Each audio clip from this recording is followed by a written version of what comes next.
Germany Gala TCG. I have been waiting to share this one with you guys. It was, like I say, with every show that we go to, an insane show, and you'll get to see why, because I can't explain what happened. But we headed to Germany for this convention. It was my first ever time in Germany, so shout out to Gala for inviting us over.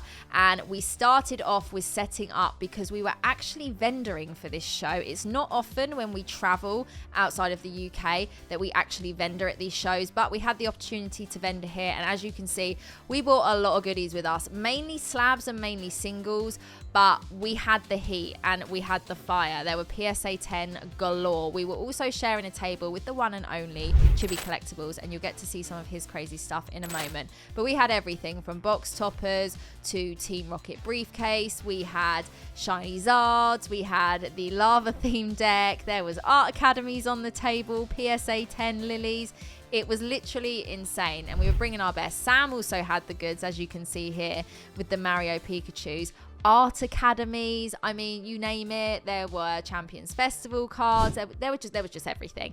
As you can see, also quite a lot of singles as well. We like to bring variation, and we were actually really busy all weekend. Sam also bought the goods. He's always got the plushies, and I want you to guess right now in the comments below which one of these was my favorite. It was this guy, the Torpedo Squirtle. Just look at him. He is so cute. So after we set up and we got settled on the Saturday morning, it was time to walk around the show and check out some of the other vendors. So this is cards and toys. And I didn't know what to expect. I didn't know if there would be some English product and some German language product, but this Shining Fates ETB looked English. A lot of these other ETBs, apart from Obsidian Flames, which I also think was English, there's a lot of German product. That Shining Legends German ETB, which is cool. I've never seen one of those in person before. And there was some Japanese product as well. As you can see here, some Shiny Treasure EX, which we've all been loving opening. This was my favorite pickup from the weekend. Shout out Sam. I love this card. I've wanted it for a while. Saw it in a 10 and I managed to grab it, but that's the only thing I picked up. I was very well behaved. It was then time to head over to the PWCC stand. These guys traveled all the way from the US, and my goodness, did they bring the goods.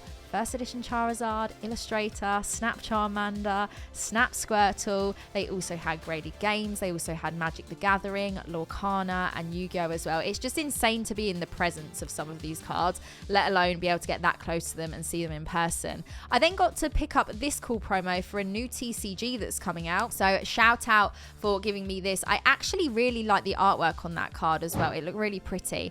And then the one and only Mitsuhiro Arita was actually at the convention all weekend signing cards and doing some live drawings, which was really, really cool to see. So we'll get to see how that went a little bit later on. I managed to find this little balcony where we could look over the convention, and this was the entire convention hall. So as you can see, it's not quite as big as some of the big collector cons we go to, but it was still a really good show, and it was really, really busy. I mean, this is me walking around on the Saturday, and you couldn't actually see most of the stands because there were just so many people crowding around, and there was a good mix of everything. There was sports, there was Pokemon, there was other TCGs as well. I even had one of my lovely subscribers give me this 3D printed Blastoise. That is definitely going in my streaming room. I love it. Thank you so much for that. I also got to see some of your guys' collections, and honestly, I'm always in shock at some of the insane cards you have. It amazes me every time, and I thank everyone for coming up and showing me what they've got. This is Dean getting a little gift as well. Obviously, it's a Charizard, and I think this is actually an error card. I can't remember what the error was on it, but make sure you check out Dean's video for that, because he actually gave a close-up of the card. I couldn't quite get in there because cameraman Zetch was hogging all the space. This is me at our stand, as you can see. Like I said, busy all weekend, and there's me making Dean feel awkward with the camera in his face. Then we got a bit of camera inception there. Shout out Zetch, main cameraman. Someone asked me to sign their Lily, okay? They did not force me. They asked me to sign on the slab. So please don't end me or cancel me for this. It was a subscriber of the channel. They actually picked up the slab there and then and asked me to sign it. Probably one of the crazier cards I've ever put my signature on. But crazy things happen at these conventions, guys. And there it is, the Pokey Chloe Lily. Thank you again for coming over and checking out the stand. I really, really appreciate it. And we got to see lots of cool cards during the weekend. A lot of people selling some actually pretty big high-end cards. A lot of the stands there had some goods, and the actual convention was set in this Motor World museum, and you had to walk through this wild car showroom to get to the convention. Literally millions of pounds worth of Bentleys just chilling. I then got this Chansey from the Gala dinner. Shout out Gala for putting that in my gift bag. I appreciate you guys. And this was the signature that I actually got from Mitsuhiro Arita. So I got my signature from him, this particular one, on the Sunday morning. I queued up and got to see him pretty early on, and I chose the box topper because I just thought I wanted a bit of a bigger card to get the bigger head sketch, and the head sketch looks so good. This is one that the Butler got signed as well. The Korokoro Jumbo just says to Harry from Mitsuhiro Arita. This was one of the pickups we got on the weekend. I love that with the Happily promo. Pulled this from a pack, don't know what it means, but thought I would show you guys. And there he was again, the man himself, Arita, on the Sunday also doing another live sketch, and I believe both of the canvases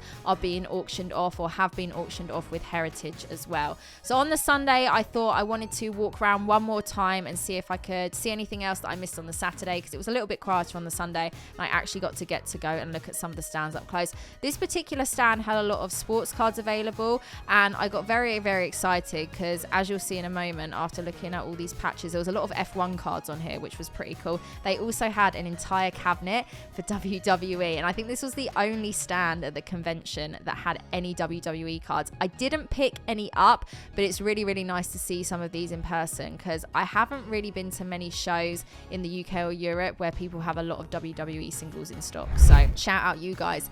There were lots of really cool Poncho Pika plushies as well. Again, didn't pick any up. I was very controlled. CGC cards were also there. I believe they were taking submissions on site. Topps also had a really good stand. They had like a little photo booth where you could print out your own custom badges. They had a claw machine, and they had this little wall where it said take a card, leave a card, which I really like the idea of. Some very cute Pokemon birthday cards. And then this stand in particular had some really cool vintage. Now, it was actually a mix of English and German, I believe.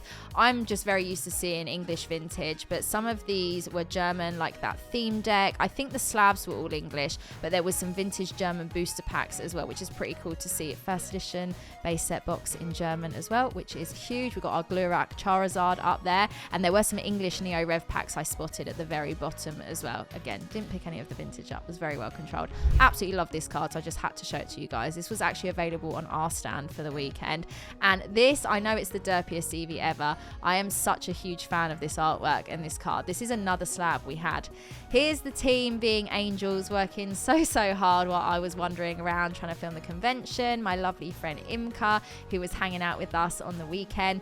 I don't know what Dean's jumper meant, but I just wanted to film it. The dog just looked interesting. And then I found this stand, and these guys were actually opposite us, and I didn't get a chance to go over to them until the Sunday, but they had such nice slabs available. The legendary Shine slabs that you see there, the Latias and Latios, chef's kiss, such good cards. And then they actually gave me this to film, which is pretty cool. So this is a Japanese Jungle Flareon, but as you can see at the top there, it says Printer's Scrap, and it's just like a mismatched error card. It's like got card missing on the front, so the hollow's exposed. It's really cool. I thought that was pretty unique and different. Love the Yokohama promos. Would one day like to pick one of them up as a little bit of a homage to our trip to Yokohama for Worlds last year.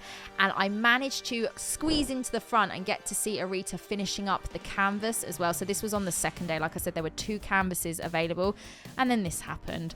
One of the most insane things I think I'll ever film. I don't know where I'm ever going to be again where there were just 4 illustrators lying on the table, let alone the 1, 2 and 3, the snaps, the Kangaskhan. Guys, absolutely insane.